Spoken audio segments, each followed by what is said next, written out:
Here's the best way of getting the Yule Stag seasonal skin. Get dual swords in tier 7 or 8. You don't need spec, just enough to equip it. Get assassin jacket, any leather shoes and any leather hood. Put all your passives to quick tinker to reduce your cooldown rate. Get some 4th sterling cape in case you get ganked on the way, and some invisibility potions. And some cabbage soup. This is your skip set. You need a fast mount with it. I use the panther, but a wolf would be enough. Set your hood on the energizing shield and your swords on the first Q and first W.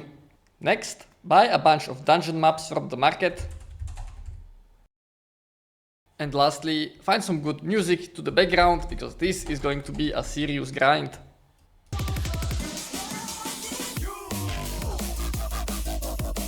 Get to a tier 5 zone, pop a map from your inventory, but also enter any solo dungeons you'll find on the way. In the dungeon, don't fight the mobs, just use your abilities off cooldown to run to the end of the dungeon as fast as possible. Always pick the buff shrines, and again, ignore all the enemies, all the chests, all the bosses.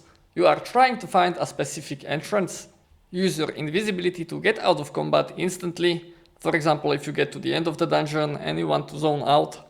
What you're trying to find is a side room with snow and presents, like what you see here. Look at the snow, it's out of place. It can generate anywhere in the dungeon and it doesn't have to generate. You might try many dungeons until you finally find it.